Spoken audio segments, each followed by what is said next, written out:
Agnipath scheme वरदान या अभिशाप? आज पूरा देश इसी प्रश्न का उत्तर ढूंढता दिख रहा है, पर इस प्रश्न का उत्तर छुपा है एक दूसरे प्रश्न में, देश या देशवासी।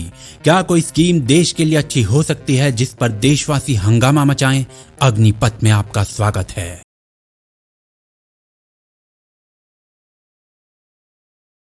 देश बदला, विश्व की आर्मी बदली और आर्मी की जरूरतें बदली। भारत की आर्मी की भी जरूरतें बदली, परंतु भारत की आर्मी उन जरूरतों को पूरा करने के लिए स्टेप्स नहीं ले पाई। पॉलिटिकल विल हो या नेसेसरी स्टेप्स, दोनों ही नहीं लिए गए। भारतीय सेनाओं ने अब क्लियर कर दिया है कि आप जितना मर्जी विरोध दर्शा लो, भर्ती केवल और केवल अग्निपथ योजना के अंतर्गत ही की जाएगी। ये इसके लिए ओवरनाइट सॉल्यूशन नहीं है, coming to roll back of the scheme, no. Process 24 जून से प्रारंभ भी हो जाएगा। पूरा जो प्रोसेस है वो अफसर रैंक के लिए नहीं है, केवल सिपाही नायक इस लेवल के लिए है। ऑफिसर रैंक के लिए जो भी पहले जैसा प्रोसेस था वो प्रोसेस ज्यों का त्यों बना रहेगा, लेकिन जवान या सिपाही की भर्ती अब इसी प्रोसेस से की जाएगी।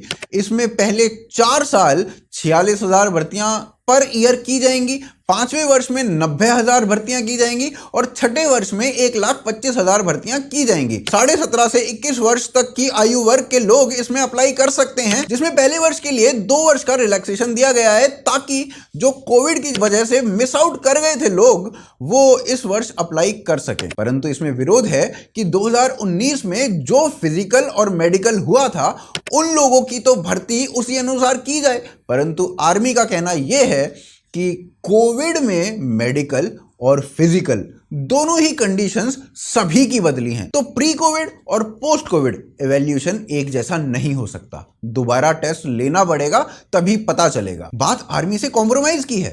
देखिए, आप में से अगर मैं पूछूं ना कोविड के शिकार कितने हुए हैं, तो मैं पूछना नहीं चाहता, बट आपके कई सारे हाथ उठेंगे। उस कोविड की वजह से क्या आपकी शरीर में नुकसान पहुंचा है, हमें नहीं पता। हमने 1.25 साल से तो किसी को देखा भी नहीं है मेडिकली। सो ये सब चिंताएं हमारे पास हैं। आफ्टर ऑल हमको आगे लेके किनको जाना है?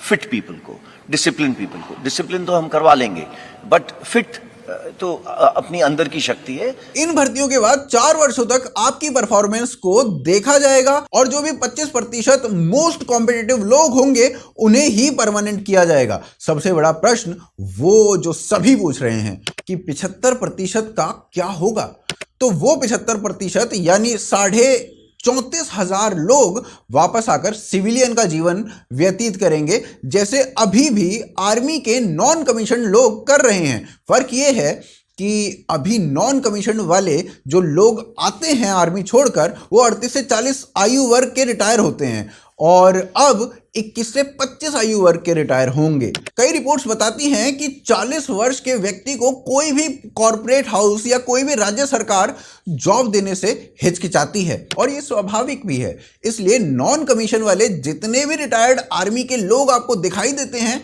वो गार्ड की जॉब करते हुए दिखाई देते हैं। हाँ, इनमें कुछ टेक्निकल स्किल्स भी होती हैं और उन्हें टेक्निकल जॉब्स भी मिलती हैं, परंतु वो दिखाई कम देते हैं। लेकिन 25 वर्षीय बच्चों के लिए अपॉर्चुनिटीज भी अधिक होंगी, क्योंकि उनके साथ उनकी एज है, और इसके लिए कई राज्यों की सरकारों ने पुलिस में या इसी प्रकार के अन्य स्थानों पर जॉब्स देने की बात कही है। नॉन कमीशन वाले रिटायर्ड लोगों और अग्निवीरों में दूसरा फर्क क्या होगा? दूसरा फर्क यह होगा कि अग्निवीर इग्नू से डिग्री कोर्स भी साथ साथ, जब उनकी जॉब चल रही होगी उसी के साथ साथ कर सकते हैं, जिसका प्रावधान किया गया है। यानी यदि वे डिग्री भी साथ साथ करते हैं तो 21 से 25 वर्ष में उनके पास 4 साल का एक्सपीरियंस है, स्किल है और डिग्री है, और इन्हीं तीनों के साथ साथ है इनके पास डिसिप्लिन। जहां भारत में मात्र 45% ग्रेजुएट ही ऐसे हैं जो एम्प्लॉयबल हैं, यानी 55% ग्रेजुएट्स में कोई स्किल नहीं है, उन्हें किसी प्रकार की जॉब में लिया ही नहीं जा सकता। ऐसी कंडीशन में यदि आप अग्निवीर हैं, आपके पास डिग्री है और स्किल है और डिसिप्लिन भी है, तो इसके बाद आपके पास मार्केट में जॉब अपॉर्चुनिटीज भी ज्यादा होंगी। नॉर्मल लोगों से आपके पास एक थोड़ा सा एज होगा, और ऐसा मैं नहीं कह रहा हूं, ऐसा बड़े सारे बिजनेस हाउसेस कह रहे हैं। ये एक स्किल गैप जो थी इंडस्ट्री में, ये स्किल गैप काफी तरह से इससे एड्रेस हो जाएगी। लोग जो है इस तरह हम लोग इंडस्ट्री में ढूंढ रहे हैं इस तरह के यंगस्टर्स को। We can mold them into the best human resources that industry can have. तो देखिए वो जब वो खत्म करेंगे उनकी उम्र 21 से 25 साल होगी। अब जो इंडिया में कॉलेज ग्रेजुएट होता है उसकी उम्र होती है 21 साल। तो यहाँ पे you have got somebody with 4 years experience 21 साल versus somebody with no experience 21 साल। तो on the job who is likely to be better? Technically, the industry looks at bringing these well-trained youth across the system for not only manufacturing the present set of equipments, but also the future ready like the UAVs. Army के chief भी यही बात कह रहे हैं कि इन 75% के लिए सरकार और कॉरपोरेट से जुड़कर प्रबंध किया जाएगा, लेकिन कोई गारंटी नहीं है और बस इसी बात पर विरोध है। ऐसे में देखना यह इंपॉर्टेंट होगा कि बाकी के देश इस मुद्दे पर क्या कर रहे हैं, वो आगे देखते हैं।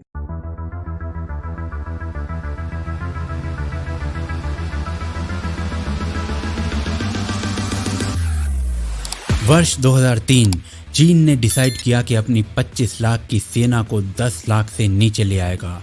सेना में रोबोट्स और आर्टिफिशियल इंटेलिजेंस का प्रयोग करके उसे हाईटेक करेगा। China is deploying robotic weapons along the border with India.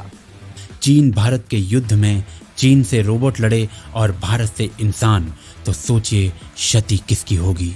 वर्ष 2012 ब्रिटेन ने अपने सैन्य दल को 20% से घटाकर 82,000 कर दिया और अब उसे और अधिक घटाकर 10,000 करने का प्लान है।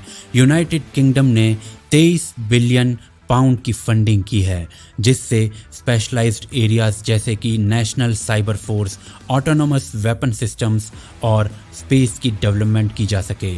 वॉर लोगों से नहीं, टेक्नोलॉजी से लड़ी जाए।